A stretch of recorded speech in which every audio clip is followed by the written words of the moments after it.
वहां का चुनाव अब तक आप नजर उठा लीजिए, कांग्रेस और भाजपा के आधार पर चुनाव नहीं। वहां का सीधा और स्पष्ट समीकरण जाट वर्सेज अन्य। स्वर्गीय भंवरलाल जी शर्मा की जो ताकत थी वो ब्राह्मणों पर एकाधिकार जो उनका था, एक छत्र राज जो ब्राह्मणों पर कर रहे थे वो था। मास्टर भंवरलाल के पीछे उनको क्रेडिट मिली, लेकिन फील्ड में कार्यकर्ताओं में उनकी कोई पकड़ नहीं है। और प्रधान को अगर संतोष जी को टिकट दिया जाता है तो समीकरण सुजानगढ़ के लिए बदले। आज जाट बहुमत ठीक है कुछ मात्रा के अंदर, लेकिन क्या है कि ब्राह्मण क्षेत्र है इसलिए ब्राह्मण ही वहाँ।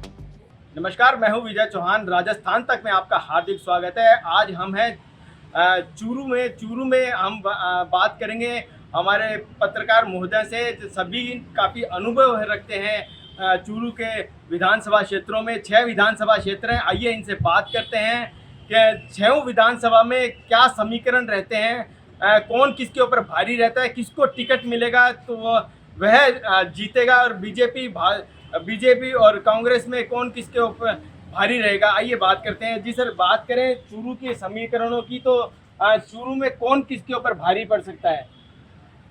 देखिए, चूरू विधानसभा का सवाल है तो कार्य क्षेत्र में कांग्रेस ने चूरू के लिए काफ़ी कुछ कार्य किया है, लेकिन यहाँ प्रतिष्ठा का जहाँ सवाल है, यहाँ स्थानीय विधायक जो है वो राजेंद्र राठौड़, उनकी पहचान पर व्यक्ति मतदाता से वो जुड़े हुए हैं, उनका रुझान है।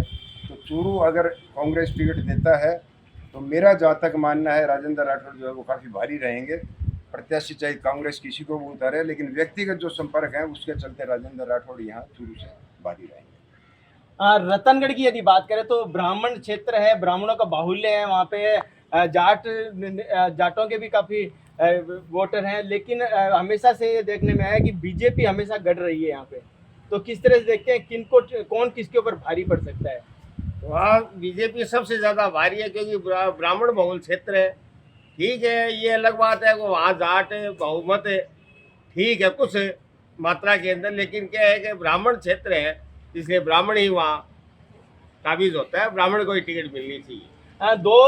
जो ये बात यदि बात करें तो एक म्यान में 2 तलवारों वाली बात हो रही है कि वहाँ महर्षि जी भी हैं और साथ में राजकुमार जी रीणवा भी हैं। राजकुमार जी को पहले बीजेपी के थे, तो इस समय भी वो टिकट मांगेंगे। तो क्या लगता है किनको टिकट देना चाहिए जो भारी पड़ते हैं? राजकुमार जी का कार्यकाल हम सबने देखा है, काफ़ी अच्छा रहा। अविनेश जी ने तो अभी 5 साल अभी कांग्रेस सरकार के देखे हैं, तो उनका राज का हम कह नहीं सकते। लेकिन ऐसा प्रतीक हो रहा है कि एक व्यक्ति को सरदार शहर विधानसभा के अंदर भेजा जाएगा वहाँ के चुनाव के लिए। सरदार शहर में यदि एक व्यक्ति को सरदार शहर भेज दिया जाता है, राजकुमार जी या फिर अभिनेश जी के, तो पिचा जी कहाँ जाएंगे? सरदार शहर की क्या स्थिति रहेगी? किसको खड़ा करें कि सरदार शहर जीत दर्ज हो? देखिए, मेरा निजी मानना ये है कि सरदार शहर में अगर भारतीय जनता पार्टी राजकुमार रीणवा को शिफ्ट करती है चुनाव लड़ने के लिए, तो निश्चित रूप से भारतीय जनता पार्टी वहाँ बहुत भारी बहुमत से जीतने के स्टेज पर पहुँच जाएगा। क्योंकि स्वर्गीय भंवरलाल जी शर्मा की जो ताकत थी वो ब्राह्मणों पर एकाधिकार जो उनका था, एक छत्र राज जो ब्राह्मणों पर कर रहे थे वो था। लेकिन अगर राजकुमार रीणवा वहाँ उम्मीदवार होता है तो आप जानते हैं कि ब्राह्मणों में वहाँ सबसे ज़्यादा संख्या में पारिक ब्राह्मण है, खंडेलवाल ब्राह्मण है और गौड़ ब्राह्मण है, और राजकुमार रीणवा स्वयं खंडेलवाल ब्राह्मण है। ऐसे में और सरदार शहर में ग्रामीण क्षेत्र में भी खंडेलवाल प्रचुर मात्रा में है। ऐसे में जब भंवरलाल जी का बनाया हुआ स्ट्रक्चर में सेंध लगेगी तो निश्चित रूप से मैं ये समझता हूँ कि भारतीय जनता पार्टी वहाँ विजयी होगी। रही बात अशोक पिंचा की, तो आपके सामने है कि अशोक पिंचा लगातार 6 चुनाव हार चुके हैं। नया कुछ करने के लिए अशोक पिंचा के पास नहीं है। ऐसे में अशोक पिंचा अगर उम्मीदवार होंगे तो मेरा ये मानना है कि अनिल शर्मा फिर से विधायक बने। तो आपके जो विचार है उनसे लगता है कि बीजेपी सरदार शहर से जीत के आएगी? मैं उम्मीदवार की कंडीशन के आधार पर ये बात कह रहा हूँ कि अगर राजकुमार रीणवा वहाँ जाते हैं, अशोक पिंचा भी बीजेपी ही है, लेकिन वो अशोक पिंचा अगर वहाँ उम्मीदवार रहते हैं तो समीकरणों में कोई तोड़ मरोड़ कुछ भी होने वाला नहीं। सरदार सर की बात करें तो अनिल शर्मा कितनी ताकत रखते हैं और किस तरह का समीकरण बिठाएंगे अनिल शर्मा?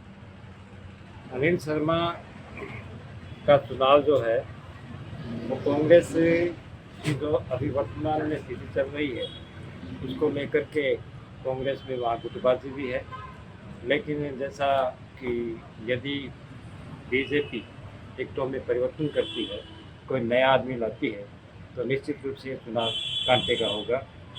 जहाँ तक कि बीजेपी और कांग्रेस दोनों का सवाल है तो कांग्रेस वहाँ पे हमेशा से आई है, पंडित जी वहाँ लगातार चुनाव जीते हैं।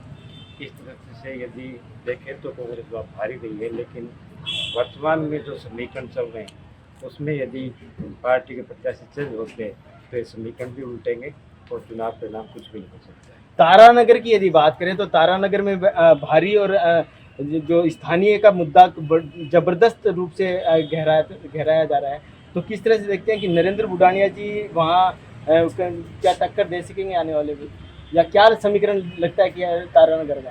तारानगर में स्थानीय का मुद्दा इतना प्रभावी है कि अभी जैसे बुडानिया जी वहाँ क्षेत्र में जा रहे हैं तो उनके पीछे जो लोगों की भीड़ हुआ करती थी वो निश्चित रूप से कम हुई है।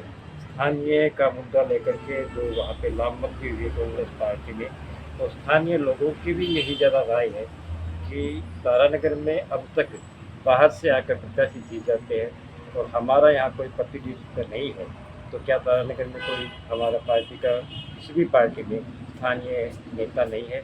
इसलिए वहाँ पे यदि बुडानिया चुनाव लड़ते हैं, कांग्रेस टिकट देती है, तो स्थानीय के मुद्दे पे बुडानिया के लिए चुनाव निकालना बहुत मुश्किल है। राजगढ़ की यदि बात करें तो राजगढ़ में कृष्णा पूनिया है, बसपा भी यहाँ काफ़ी दम रखती है, साथ ही बीजेपी की यदि बात करें तो कस्बा परिवार काफ़ी पुराना राजनीतिक दबंगता है उनकी भी, तो किस तरह से देखते हैं क्या रहेंगे उनके वहाँ के समीकरण, कौन खड़ा हो कि जीत दर्ज हो सके? राजगढ़ में कांग्रेस का प्रत्याशी कृष्णा पूनिया लगभग तय है और भाजपा उनके सामने एक मजबूत प्रत्याशी उतारना चाहेगी।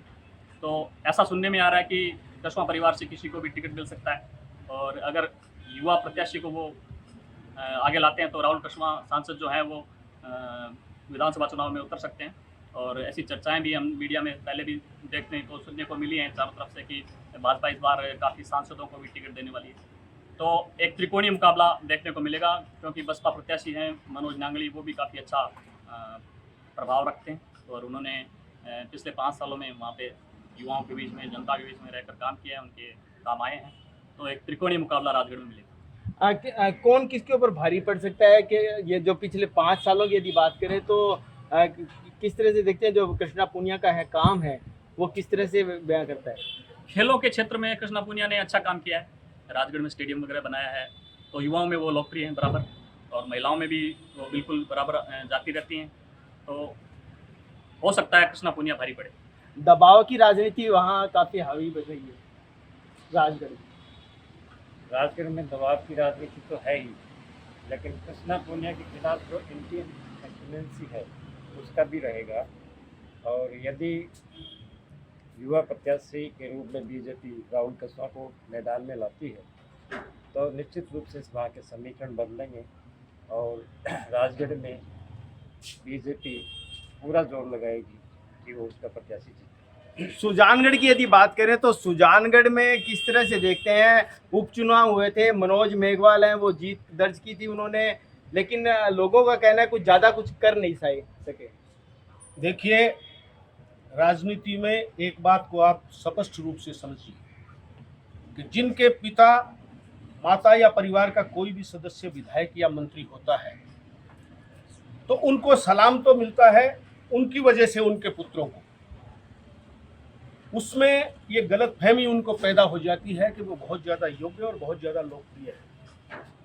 मेरा ऐसा मानना है सुजानगढ़ में कि मनोज मेघवाल की एकमात्र एक क्वालिटी जो थी गत चुनाव में वो ये थी कि वो मास्टर भंवरलाल मेघवाल के पुत्र थे।